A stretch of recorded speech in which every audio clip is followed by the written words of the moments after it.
Welcome to Timeless Wisdom with Dennis Prager. Hear thousands of hours of Dennis's lectures, courses, and classic radio programs. And to purchase Dennis Prager's Rational Bibles, go to DennisPrager.com.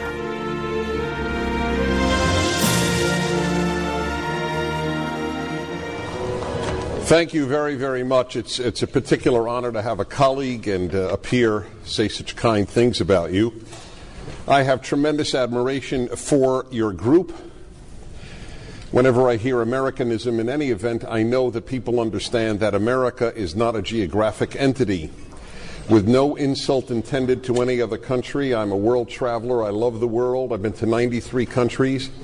I'm going in a week to Zambia and Botswana and Zimbabwe to give mosquito nets out to orphan kids there. I have a deep commitment to a sense of the world.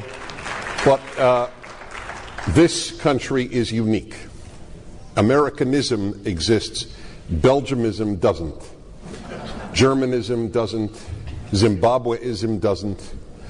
This is unique. It's an idea. It's in my opinion, the greatest value system ever devised. My next book makes that case, and its applicability in every society. So you touch the deepest core of my beliefs. I've been asked to speak on American exceptionalism. Is it a myth or reality? And it is indeed a reality to those who believe it. If you deny it, then clearly it doesn't exist. God exists for those of us who believe in God. For those who don't believe in God, whether God exists or not is irrelevant to them. We are exceptional. There is an American exceptionalism, but if you truly deny it, then it can be undone. That's what Jerry pointed out. We are in danger of losing the soul of this country, and it revolves around the question of, is this country exceptional? Yes, it is. It was designed to be exceptional. To remove exceptionalism from America is to remove the batteries from a battery-operated machine. It can no longer work. That is the battery of the United States of America. It's exceptionalism. You are honoring Abraham Lincoln tonight. He said in his second annual address to Congress those famous words, "We shall nobly save or meanly lose the last best hope of earth." I don't believe, and again, it is no knock at all on any other country. Every country has beautiful people in it. That's a given. And they all have ugly people in it. That's also a given. But I fully appreciate the former fact. Nevertheless, nobody else says, to the best of my knowledge, Sweden is the last best hope of earth. Uruguay is the last best hope of earth. Tibet is the last best hope of earth. People don't say that in different countries. And they're not expected to. And if a prime minister of Sweden got up and said that, Swedes would look at him as if he needed psychiatric counseling. It would not make sense any more than if he said at the end, "God bless Sweden," at the end of an address. This is a unique society. We are losing our understanding of how unique it is. So I want to make the case tonight about and for American exceptionalism, that it has always existed. It existed before we were founded. The famous address of John Winthrop to the Puritan colonists of Massachusetts Bay. For we must consider that we shall be as a city upon a hill. The eyes of all people are upon us. Yes, the eyes of all people are upon us. Again, no other country said this. There was one other group that said this, the Jews. And indeed, the founders of America said this is the second chosen people. This was a country founded on the belief that it was emulating the chosenness of the Hebrews to be a second chosen people. No other country ever had this belief. You can dismiss it, of course, as arrogance, as foolishness, as chauvinistic, and indeed, there are many, many people, those who teach your children at college, unless it's Pepperdine, Charles Reynolds, but at most colleges, your child will be taught, as I was taught at Columbia University, that's nonsense. This is chauvinist, nationalist nonsense, American exceptionalism. But it's not nonsense. It is the greatest belief that has animated a country in the history of countries. We have it in every sphere. I'll begin with foreign policy. Let me read to you from John F. Kennedy's inaugural address. In the long history of the world, only a few generations have been granted the role of defending freedom in its hour of maximum danger. I do not shrink from this responsibility. I welcome it. I do not believe that any of us would exchange places with any other people or any other generation. The energy, the faith, the devotion which we bring to this endeavor will light our country and all who serve it, and the glow from that fire can truly light the world. There is no other inaugural address of another country's president or prime minister that says our duty is to bring liberty to the world. Indeed, by the way, I'd like you to do an interesting experiment. I'd like you to give this part of the Kennedy inaugural address from 1961. I'd like you to give it to any college senior, junior that you know, and say, this was given by an American president. Was this president Republican or Democrat? And I will bet you that 90% will say it was given by a Republican. That is how dramatically the Democratic Party has changed in my lifetime. I am not here to politicize this event, but that is as descriptive a reality as one can address. The notion that we Americans are here to spread liberty on earth shifted parties. It became a conservative and Republican idea. It was always a conservative idea, though not all conservatives held it.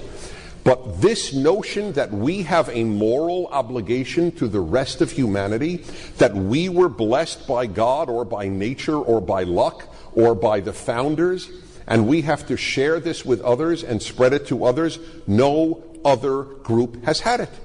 Now, how is this dismissed? This is incontrovertible. So how do those who dismiss this react? They say, well, our fighting abroad was not for liberty, it was for resources, for economic imperialism. So I then ask them, as an example, those who say this, and I've had guests on my show like Howard Zinn, a famous, or if you will, infamous author of a People's History of the United States, which is what I call a proctologist's history of America. And if I asked him, I said, how do you explain the Korean War? I always ask about the Korean War, because folks, with all respect to Korea, they don't have anything.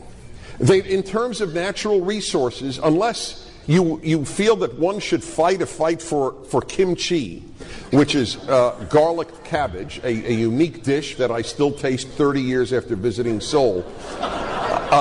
Unless you believe that that's why we went into Korea, why did we go? Why did we lose, 30,000 troops or so? Why did we go into Korea? What did we have to gain? Rubber? Oil? What? Most Americans who fought there could not identify the country on a map. They only knew one thing. These people are fighting for liberty against the monstrous Mao Zedong-inspired North Korean Communist Party. We will die, if we have to bring liberty to that God-forsaken place. That's why there was a Korean War. That's why this country fought. That is why this country fought in Vietnam. What was the economic benefit of having South Vietnam as a place of liberty?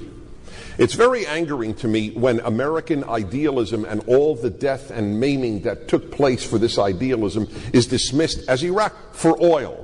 We could have gotten the oil like the Russians got the oil and the Chinese got the oil and the Germans got the oil for Saddam Hussein. We didn't have to invade, and we've invaded and gotten no oil from them anyway. This materialist deconstruction of American idealism to render all of those deaths of mostly American boys meaningless, indeed an imperialist venture, is truly reprehensible. It's morally reprehensible. It's made by people, I am convinced, who cannot imagine dying for others. I am convinced that that is the reason they cannot imagine that America died for others, because they would find it so incomprehensible for them or their children to do it. So they can't imagine that America has been as good as it has been. Has America been flawed? how can America not be flawed? It's composed of humans, and humans are flawed. But in the sum total of goodness that has been brought to the planet Earth, there is no country that holds a candle to the United States. It's not, this is not...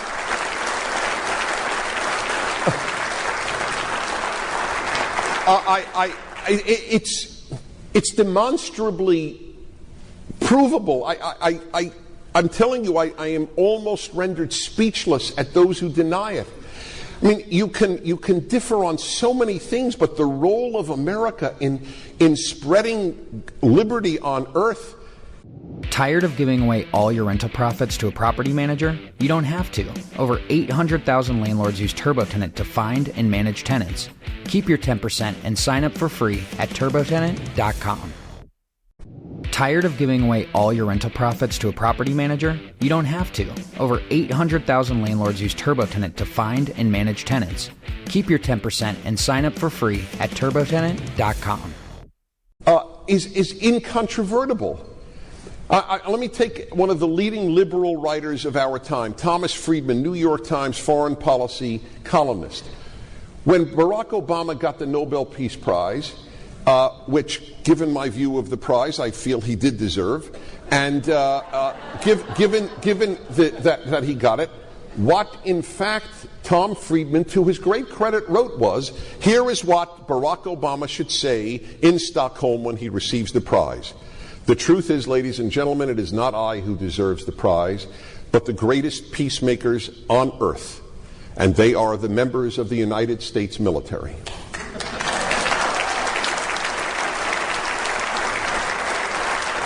That was written by a prominent liberal writer. The entire column was what the speech that Barack Obama should give. I don't deserve it. The U.S. military is the greatest peacekeeper on earth. My friends, the thought of, let us say, and I say this to callers to my show when they dispute this with me, say, if a meteor came and just destroyed the United States, left every other country intact, do you think the world would be a better place or a worse place? I mean, maybe that's the clarifying moment that the world needs. Would you really like the world to be dominated by China, Russia, Iran, Venezuela, the United Nations? Is that whom you would like to dominate? We do dominate, thank God. Thank God 1,000 times. But there is a massive movement to undo American dominance in the world. And that is because those people don't believe in exceptionalism. Our president had a very interesting answer when asked about American exceptionalism in April of this past year, 2009. President Barack Obama responded to a journalist question in Strasbourg with the statement he was asked about whether he believes in American exceptionalism. This was his response. I believe in American exceptionalism just as I suspect that the Brits believe in British exceptionalism and the Greeks believe in Greek exceptionalism. The thing is, they don't believe in that. That's the point. And if everybody believes in their own exceptionalism, then there is no exceptionalism. It's like if everybody's special, nobody's special.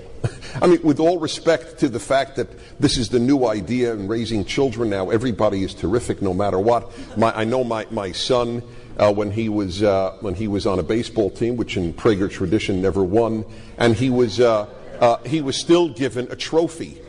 And I remember his whole team were given trophies, even though they lost every game. And I just wondered, I remember saying, David, why did you get this?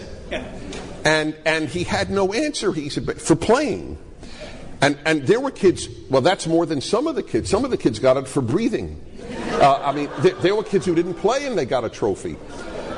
So if everybody gets a trophy, trophies don't mean anything. If everybody's exceptional, nobody's exceptional. The word has a definition. Other countries don't believe they have a role to shape the world and spread liberty and individualism and good values and free markets and free everything. We do. Some of us do. Some of us do. Increasingly, few do. This is the great challenge. To keep alive American exceptionalism, or indeed those who died did die in vain. that you can't have it both ways. Either we die for a cause. Every American soldier doesn't only die for America. They die for their country and for liberty around the world. And it should always be stated, and it usually is. This soldier died for his country and for liberty. For his country and for liberty. Look it up. It's a very common way of describing the death of an American soldier, because that is absolutely accurate. Tell me where American soldiers have died in any number where it was not a matter of the liberty of that place. World War I, World War II, Korean War, wherever there were Cold War proxy battles, the Vietnam War, the war in Iraq. I don't care whether you believe it was a good idea or not. Good idea or not, the Iraqi people have liberty for the first time in their history now. That is a fact. And that is only because of the United States of America and the handful of others who joined us. You can oppose the war. Honorable people could have said we shouldn't have gone there. That's fine. My issue is not to defend the war. It is to defend the morality of what America did. If you feel we shouldn't have done it because bringing liberty to the Arab world is too great a task at this time because it is not a place with fertile soil for it, fair enough. Fair enough. There are all sorts of arguments one can give. But the fact remains that Iraq has elections, that it is possible to express one's opinion and not be murdered and tortured to death in Iraq solely because of Americans. The fact is that girls do not have lie thrown in their face for attending school in Afghanistan because of American troops and the handful of others who have joined us in Afghanistan. If the United States leaves Afghanistan, and I don't mind if you want us to leave, I mind if you lie to yourself about the consequences. I always tell my listeners, and I am known for being particularly decent to people who differ with me. But this is the thing, after 27 years of radio, I don't mind being lied to. I don't like it, but I don't mind it. I am very frightened when people lie to themselves. It's okay to me if you say you want American troops to leave Afghanistan. I differ with you profoundly. But I have no respect for you, the individual who says it, if you deny the bloodletting and the particular torture and rape of women that will ensue if the United States leaves Afghanistan. Then you have lied to yourself because you cannot confront the consequences of what you advocate. And that is not moral. That is not decent. This is an exceptional country willing to die in Afghanistan for those people, willing to die in Iraq for Iraqis, or in Vietnam for Vietnamese, or in Korea for Koreans. That's just foreign policy. I could spend the evening just on foreign policy. But there is a limit. Still managing your rental business like a side hustle? Stop risking your cash flow. Over 800,000 landlords use TurboTenant to streamline their rental operations for free. From finding tenants you trust to collecting rent on time, we've got you covered at TurboTenant.com. Tired of giving away all your rental profits to a property manager? You don't have to. Over 800,000 landlords use TurboTenant to find and manage tenants. Keep your 10% and sign up for free at TurboTenant.com. So let me go to other areas of where America is indeed exceptional. We are exceptional in our values. The United States is built upon what I call the American Trinity. There is an American Trinity just as there is a Christian Trinity. But most Americans don't know it. Most Christians, indeed all Christians, know of their Trinity. Very few Americans do. I didn't. Lo and behold, when I was asked so often, what are America's distinctive values? I'd go into a whole speech. I don't need a speech. A Christian doesn't need a speech to say what the Christian Trinity is: the Father, the Son, and the Holy Spirit, or Holy Ghost. End of issue. You can explain that forever, but but Americans don't know in a nutshell what is our Trinity. And then I realized, my God, it's been in my pocket my whole life. It's on every coin. E pluribus unum, liberty in God we trust. That's the American Trinity. No other country in the history of the world has ever had those three values as its central values. None. Some have had God, some have had liberty, and none that I know of have had e pluribus unum. But those three are utterly unique to this country. In that way, too, we are exceptional, and these are exceptional values. For example, e pluribus unum, from many one. No other nation can say that. You don't become a German or a Swede or a Japanese when you become a citizen of that country. You become a citizen, but you don't become Japanese. You never become Japanese. You rarely become German. A third-generation Turk who doesn't speak Turkish and who is fluent in German is still not regarded as a German. I'm not blaming Germans for this. It's just we're unique. Whereas 10 days, a day, a minute after arriving here, if someone says he's American and can barely speak English, we regard him or her as an American. That's unique to the United States. We don't give a damn where you come from. We don't give a hoot if you have an accent. It doesn't mean, if you don't have an accent, you're almost un-American, in fact. I'm stunned at if I ever go to a fast food place and the person doesn't have an accent. Where are you from? Colorado? Wow, that's amazing. How did you get here? No, this is a remarkable place. Dinesh D'Souza makes the very intelligent point in his fine book, What's So Great About America? And he was born in India, and he feels 100% American. He says nobody could become an Indian. Think if an American moved to India and did in fact get Indian citizenship. And folks, I'm a big Indian fan. I've been there 4 times. I've taken 100 people on a cruise to India. I love India. But this is not anti-India. It's just a fact. You don't become an Indian because you become a citizen. But you become an American. Full 100% American. I am often asked, do I feel, because I am a committed Jew, as you heard from the books I've written on Judaism, I'm very involved my whole life in Jewish life, and written 2 books and about 400 articles on Judaism. I teach the Torah verse by verse from Hebrew at the University of Judaism. I have for 20 years. And I've been asked, well, do you feel first American or first Jewish? And I have a terrific answer, which is my answer no matter who asks me. If you woke me up at 3 a.m., I would give you this answer because it's the truth. I have 2 fathers, Abraham and George Washington. And that's the truth, Ruth. That is exactly what I feel, both emotionally and intellectually. That is what I feel. George Washington is my father, even though my grandfather was a Jew in Poland. George Washington is my father. George Washington is the father of the country of the Azerbaijanian who moves here and becomes an American citizen. There is no place like that. You think if you become a German, the Kaiser or whomever won, or Schiller or Beethoven, that's my group. You don't feel that way. So he makes the intelligent point. He said, look, that is why, because American is an idea, you can say something is un-American. He said, there's no such thing as un-German or un-French or un-Swedish, but there is such a thing as un-American. It's an idea. And we are losing it. We are losing it in the way it is taught by people who so react against this. E pluribus unum taught another radically new thing. You heard tonight in this brilliantly delivered address by Lincoln about how that this is a new nation, that we have created a new nation. We have. And you know why? One of the reasons is from E pluribus unum, because this nation said blood doesn't matter.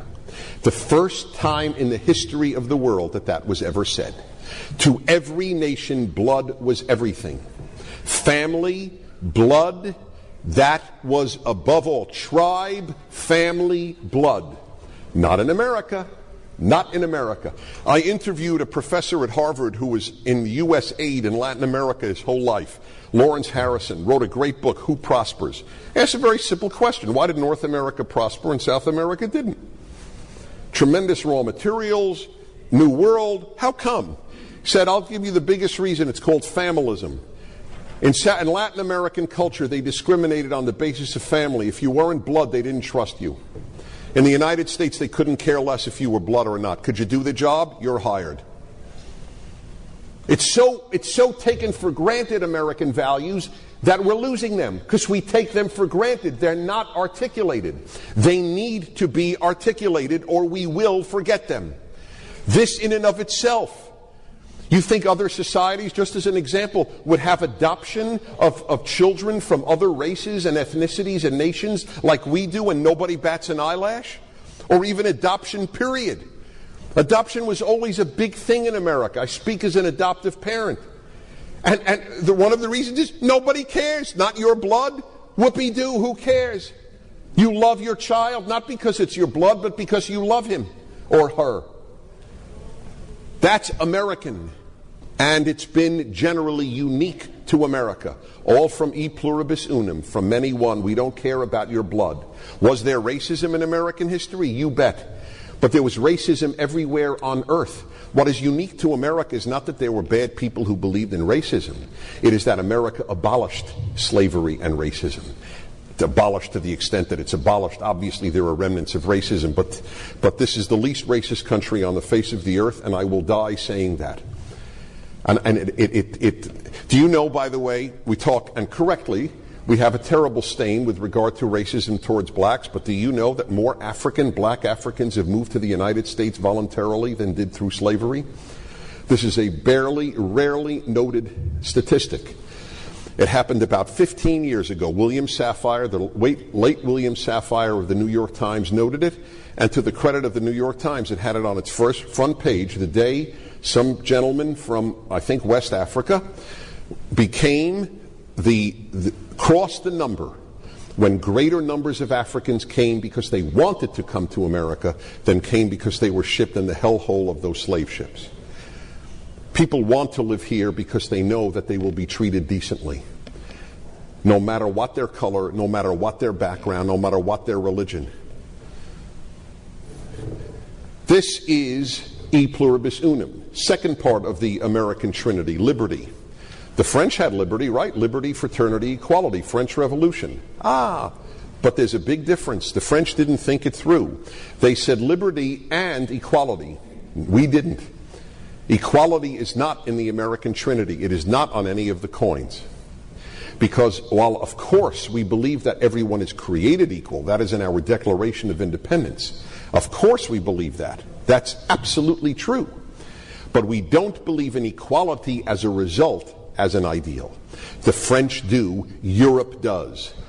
That is why becoming like Europe means abandoning Americanism. That is why Benjamin Franklin and Thomas Jefferson wanted the American seal to depict the Jews leaving Egypt. Just as the Jews left Egypt, we Americans left Europe. Half of America, or at least one of its parties, wants us to return to Europe. That is the end of Americanism as we know it, to return to Europe and its values.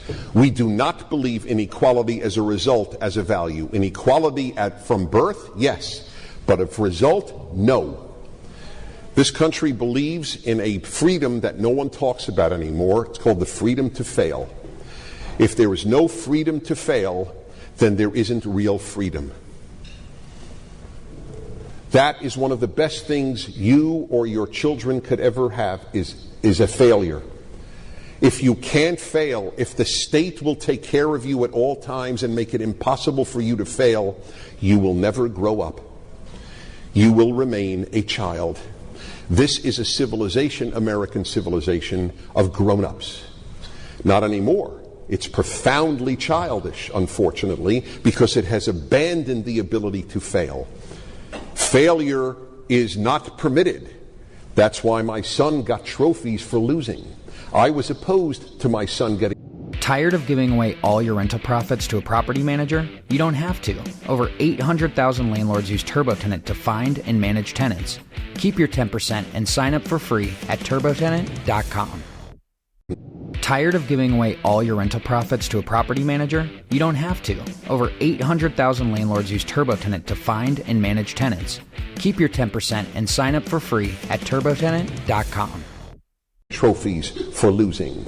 Losers don't get trophies. They get a handshake. And that is the way it has always been in America. But in the therapeutic culture that we live, keeping people childlike, that is no longer the case. And so you're not allowed to lose. Massachusetts banned even keeping score in soccer games for little kids, lest they feel bad if they lose. I could tell you as a male, I would feel much worse if I couldn't lose than I would if I lost. The idea that the score was rigged, how emasculating that is. I'm just speaking as a male because males do like competition. We prefer the ability to lose. But a feminized society where we feel pity on our child who loses is a different society than the one of American individualism, which is part of our exceptionalism that I will come to. The third part of the Trinity is in God we trust.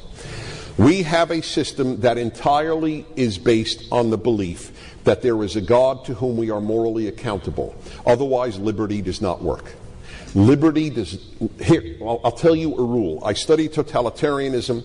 My graduate work was at the Russian Institute at Columbia University. And I really know totalitarianism well. It's a rather arcane, almost bizarre major, but I'm thrilled I majored in it because the totalitarian temptation runs deep in human beings. And I can tell you this. If you either have a people who believe in an accountability to God, or they will be an accountability to the state. As secularism increases, the state increases. That is a major reason why Europe have such large states, why they are nanny states, why they are so enormous. And same in America. As you get more secular, there are always exceptions, you get a greater belief in government. Because the religious believe that people can be good if they are accountable to God. But if there's no God to be morally accountable to, you better be accountable to the state. So the state takes over where religion has abandoned. So Europe has big states because it's the most secular place in the world. And this is what is exactly the recipe for America.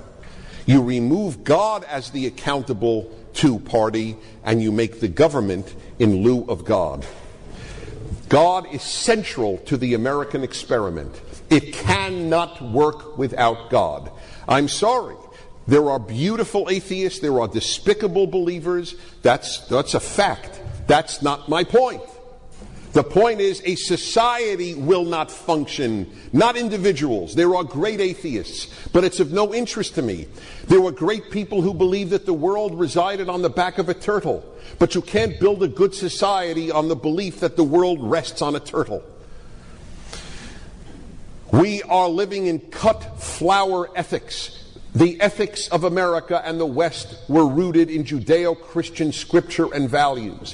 When you remove the Judeo-Christian soil, when you take those flowers out of that soil, they will wither and die.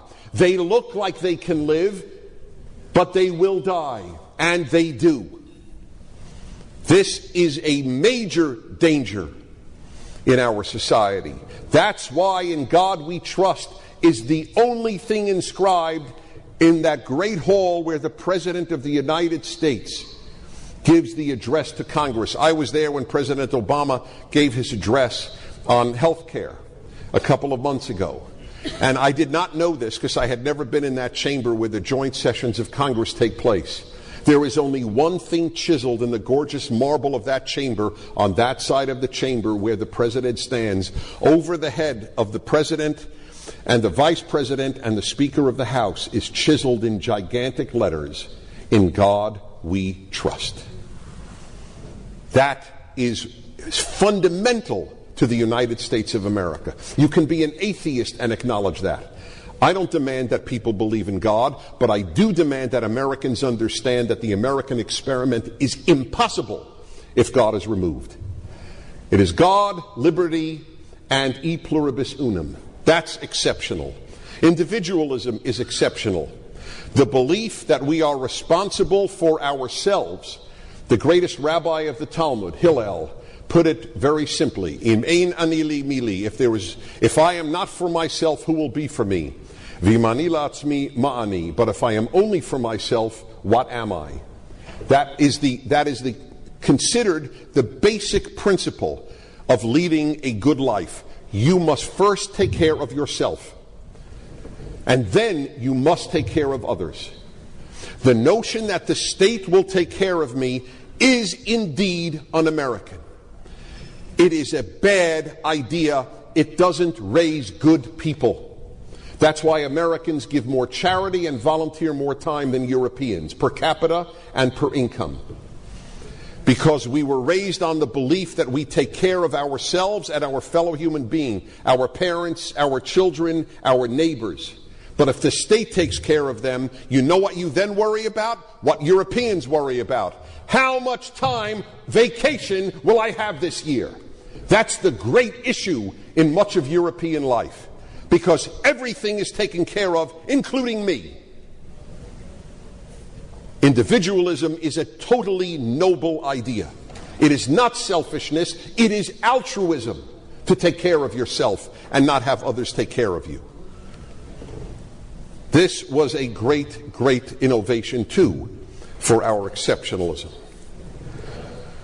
And finally, yes, we believe in our exceptionalism that we have better values than international bodies.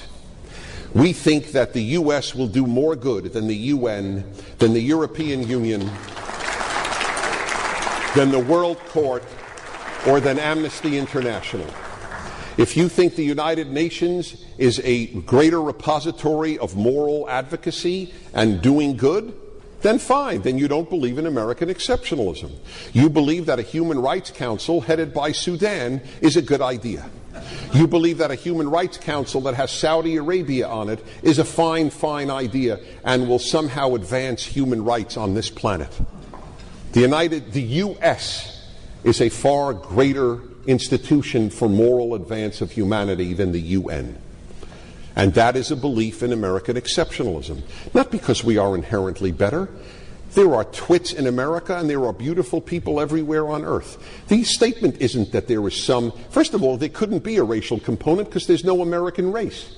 So the very notion that Americans may know better cannot possibly be racial or ethnic chauvinism because there is no American race and there is no American ethnicity. It's the fact that we have been guided by a better idea. Have been. But there's no guarantee, none whatsoever, that the next generation will be guided by this idea. And that is why we have to teach it. And when it is taught, we will make a better world. And if it is forgotten, the world will descend into a cruelty unlike any ever seen before. Because the barrier between more genocide, more evil, and what we have now is the United States of America and its belief in its exceptionalism. Thank you very much.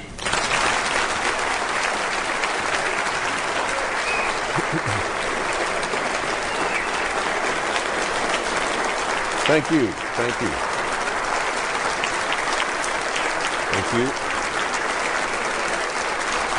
Thank you very much. Thank you. Thank you. Thank you. Thank you again. Okay, thank you. Just like you to know, by the way, if you, I record all my talks, and if this group has not recorded this, I have it and will make it available through my website. Secondly, which is DennisPrager.com. This has been Timeless Wisdom with Dennis Prager. Visit DennisPrager.com for thousands of hours of Dennis's lectures, courses, and classic radio programs, and to purchase Dennis Prager's Rational Bibles.